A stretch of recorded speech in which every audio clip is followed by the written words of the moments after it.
Hello दोस्तों, RSY study अड्डा में आप सभी का स्वागत है। मैं ऋतिक शक्ति यादव।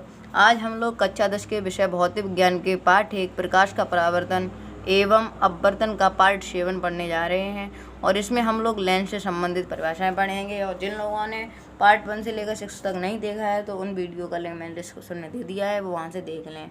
तो चलिए दोस्तों, हम अपना वीडियो शुरू करते हैं।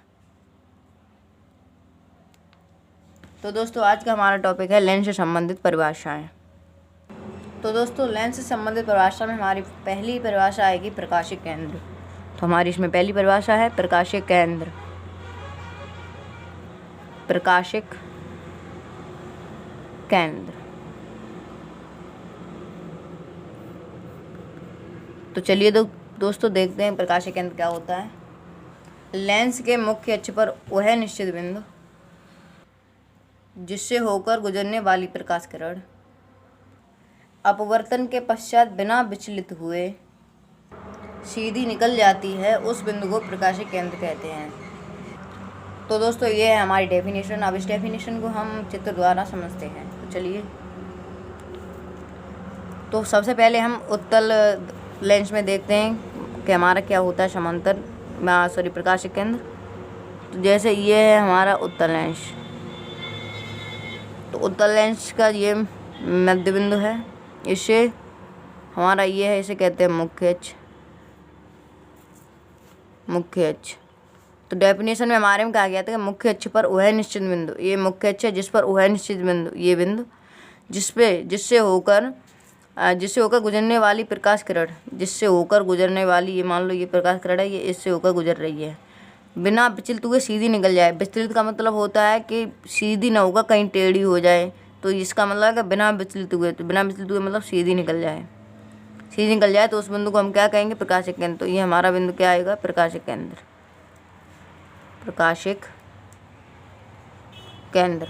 अब हम अवतल लेंस में देखते हैं। जैसे ये हमारा अवतल लेंस है।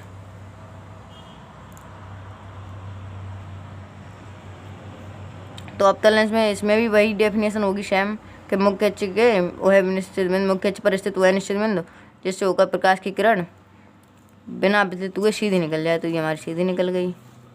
तो ये बिंदु हमारा क्या हुआ? प्रकाशिक केंद्र। प्रकाशिक केंद्र। तो दोस्तों, ये वाली डेफिनेशन आपको अच्छी समझ में आ गई होगी। तो चलिए हम अगली डेफिनेशन देखते हैं। तो अगली डेफिनेशन हमारी है फोकस। तो दोस्तों, हमारी दर्पण में एक ही फोकस होती थी। अब हमारी जो हम लेंस में आए हैं तो हमारी 2 फोकस होंगी। तो इसमें हम लिखेंगे कि फोकस 2 प्रकार की होती है। नंबर 1 प्रथम फोकस और नंबर 2 द्वितीय फोकस। तो हम द्वितीय फोकस को मुख्य फोकस भी कहते हैं। तो इसे हम लिखेंगे द्वितीय फोकस या मुख्य फोकस। तो दोस्तों, फोकस हमारी 2 प्रकार की होती हैं, प्रथम फोकस और द्वितीय फोकस या मुख्य फोकस। तो अब बारी बारी से इन दोनों के बारे में जानते हैं। चलिए, तो दोस्तों सबसे पहले हम प्रथम फोकस के बारे में जानेंगे। तो लिखिए कि मुख्य अक्ष पर स्थित वह निश्चित बिंदु जिससे चलने वाली अथवा जिस बिंदु की ओर जाती प्रतीत होने वाली प्रकाश किरणें अपवर्तन के पश्चात मुख्य अक्ष के समांतर हो जाती हैं, तो उस बिंदु को लेंस की प्रथम फोकस कहते हैं। तो दोस्तों, ये हमारी है प्रथम फोकस की डेफिनेशन। अब इसे भी हम चित्र द्वारा समझते हैं। तो जैसे हम इसे उत्तल लेंस में देखते हैं, तो उत्तल लेंस में कैसे होगी? जैसे ये हमारा कोई उत्तल लेंस है, ये हमारा उत्तल लेंस है। तो इसमें क्या लिखा है? मुख्य अक्ष पर स्थित वह निश्चित बिंदु। मुख्य अक्ष पर स्थित वह निश्चित बिंदु। जैसे ये हमारा क्या है? मुख्य अक्ष है जिस पर स्थित वह निश्चित बिंदु। यहाँ पर कोई बिंदु मान लेते हैं, जिससे चलने वाली अथवा जिस बिंदु की ओर जाती प्रतीत होने वाली प्रकाश किरणें।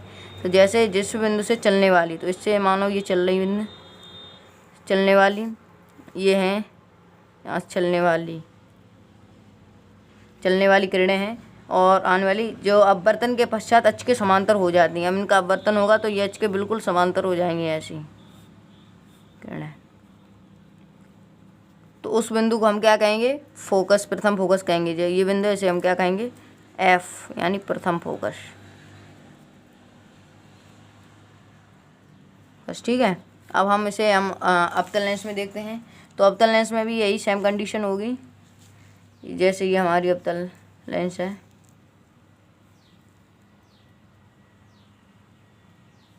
थोड़ा चित्र टेढ़ा बन गया है। तो अवतल लेंस में भी क्या होगा कि मुख्य अक्ष के समांतर, जैसे कि ये है मुख्य अक्ष, मुख्य अक्ष पर स्थित वह निश्चित बिंदु, मुख्य अक्ष पर स्थित वह निश्चित बिंदु, जैसे ये हमारा बिंदु है कोई, ये मान लेते हैं। तो इस पे जो प्रकाश की किरण ऐसी आ रही है, ये प्रकाश की किरण जा रही हैं, तो ये अपवर्तन या परावर्तन के पश्चात बिल्कुल समांतर हो जाती हैं, जैसे ये हो जाती हैं परावर्तन के पश्चात हमारी समांतर हो गई। तो इसे हम अवतल लेंस में प्रथम फोकस कहेंगे। इस बिंदु को, इस वाले को अवतल लेंस में प्रथम फोकस, अवतल लेंस में प्रथम फोकस। तो इस डेफिनेशन के साथ साथ ये चित्र बनाना भी बहुत इंपॉर्टेंट है, वरना कम नंबर मिलेंगे आपको बोर्ड में। तो चलिए अब हम द्वितीय फोकस के बारे में समझते हैं। तो दोस्तों अब हम द्वितीय फोकस या मुख्य फोकस के बारे में जानेंगे। तो चलिए लिखिए इसमें कि मुख्य अक्ष के समांतर आने वाली प्रकाश किरणें अपवर्तन के बाद मुख्य अक्ष के जिस बिंदु पर मिलती हैं अथवा जिस बिंदु से आती प्रतीत होती हैं, तो उस बिंदु को लेंस का द्वितीय फोकस या मुख्य फोकस कहते हैं। तो दोस्तों ये थी हमारी द्वितीय फोकस या मुख्य फोकस की डेफिनेशन। अब इसे भी हम चित्र द्वारा समझते हैं। तो सबसे पहले इसे हम उत्तल लेंस में देखेंगे। जैसे ये हमारा उत्तल लेंस, ये चित्र भी बहुत इंपॉर्टेंट होते हैं। तो इसमें क्या लिखा है कि मुख्य अक्ष के समांतर, यानी ये हमारा मुख्य अक्ष है, तो इसके समांतर आने वाली, यानी इसके समांतर आने वाली ये किरणें हमारी, इसके समांतर आने वाली प्रकाश किरणें अपवर्तन के पश्चात, जैसे यहाँ तक है, अपवर्तन के पश्चात जिस बिंदु पर मिलती हैं अथवा यहाँ से हमारी जिस बिंदु पर मिलती है अपवर्तन के पश्चात, तो ये इसे हम क्या कहते हैं, द्वितीय फोकस या मुख्य फोकस। तो इसे हम कहेंगे एफ, यानी द्वितीय फोकस या मुख्य फोकस। और ये हमारा क्या है, ये हमारा प्रकाशिक केंद्र है। तो अब इसे हम अवतल लेंस में देखते हैं। तो ये हमारा अवतल लेंस। तो अवतल लेंस में सेम कंडीशन, यहाँ पे क्या हमारा प्रकाशिक केंद्र, तो मुख्य अक्ष के समांतर, यानी मुख्य अक्ष के समांतर ये हमारा मुख्य अक्ष है, इसके समांतर ये दोनों, ये आने वाली प्रकाशीय किरणें हैं जो अपवर्तन या जिस बिंदु पर मिलती हैं, यानी कि थोड़ी ये अवतल लेंस में ये थोड़ी ऐसी हो जाती हैं। तो ये किस बिंदु पर मिल रही, इस बिंदु पर मिल रही, तो इसे हम क्या कहेंगे, फोकस, द्वितीय फोकस या द्वितीय फोकस या मुख्य फोकस। तो दोस्तों उम्मीद करता हूँ आपको ये वाली हेडिंग भी अच्छे समझ में आई होगी। तो चलिए आगे वाली हेडिंग भी हम गौर करते हैं। तो हमारी है फोकस दूरी। तो दोस्तों हम फोकस दूरी के बारे में पढ़ेंगे। तो फोकस दूरी जैसे दर्पण की थी वैसे ही लेंस की होगी। तो इसमें हम लिखेंगे कि लेंस के ध्रुव से लेकर फोकस तक की दूरी को हम फोकस दूरी कहते हैं। तो दोस्तों ये हमारी फोकस दूरी डेफिनेशन है। इसमें हम एक नोट लिखेंगे। इस नोट में हम लिखेंगे कि उत्तल लेंस की फोकस दूरी धनात्मक तथा अवतल लेंस की फोकस दूरी ऋणात्मक होती है, बिल्कुल दर्पण की तरह है। तो चलिए अब हम लोग फोकस तल के बारे में थोड़ी देखते हैं। तो दोस्तों अब हम लोग फोकस तल के बारे में लिखेंगे। तो फोकस तल की डेफिनेशन है कि लेंस के फोकस से होकर मुख्य अक्ष के लंबवत गुजरने वाले तल को हम क्या कहते हैं, फोकस तल। तो चलिए लिखिए। तो दोस्तों इसे थोड़े चित्र के द्वारा समझ सकते हैं। जैसे हमारा ये कोई उत्तल लेंस है, ये उत्तल लेंस है, तो इसके लंबवत यानी ये इसमें क्या क्या, लेंस से फोकस के होकर मुख्य अक्ष के समांतर लंबवत गुजरने वाले, लंबवत गुजरने वाले तल को क्या कहते हैं, हम फोकस तल कहते हैं। जैसे हमारा कोई ये लेंस है, इसके फोकस से होकर, उत्तल लेंस का फोकस हमारा कहाँ होता है, यहाँ से ये गुजरने वाला तल, इसे हम क्या कहेंगे, हम फोकस तल कहेंगे। ठीक है, तो ये हमारा क्या हो गया, फोकस तल। ये चित्र आपको नहीं बनाना है, तो मैंने समझाने के लिए बता दिया था। अब अगली हेडिंग हमारी होगी कि लेंस की अभिसारी एवं अपसारी प्रक्रिया। ये बहुत इंपॉर्टेंट है। तो दोस्तों अब हम लेंस के अभिसारी एवं अपसारी प्रक्रिया पढ़ेंगे। ये बहुत इंपॉर्टेंट है। तो इसमें सबसे पहले हमें चित्र समझ लेते हैं। जैसे हमारा उत्तल लेंस है, ये हमारा उत्तल लेंस है, तो इसके मतलब मुख्य अक्ष के समांतर, जैसे ये इसकी अक्ष है, तो इसके समांतर यानी मुख्य अक्ष के समांतर, जैसे ये हमारा क्या है, ये हमारा क्या लंब है, तो इसके समांतर जैसे ये हमारी प्रकाश की किरण आ रही है, तो प्रकाश की किरण जिस बिंदु पर इकट्ठी हो जाए, यानी कि ये बिंदु यहाँ पर एकत्रित हो गई, फिर यहाँ से एकत्रित होकर फिर बाहर निकल जाए, जैसे ये ऐसे निकल गई, तो इसे हम क्या कहते हैं, अभिसारी क्रिया। इसे हम कहते हैं अभिसारी क्रिया। उत्तल लेंस में अभिसारी क्रिया होती है। तो अब अवतल लेंस में हम देखते हैं, जैसे ये हमारा अवतल लेंस है, ये गलत थोड़ा हो गया, ये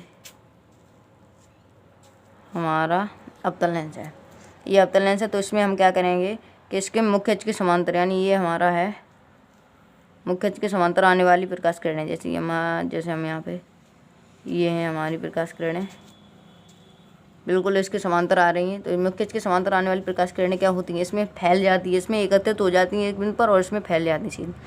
तो यहाँ बिंदु है, ये एक ऐसी निकल गई, एक ऐसी निकल गई, ऐसी निकल गई, ऐसी निकल गई, ठीक है। तो ये फैल जाती है, अवतल लेंस में से फैल जाती है, तो इसे हम कहते हैं अपसारी क्रिया, अपसारी क्रिया।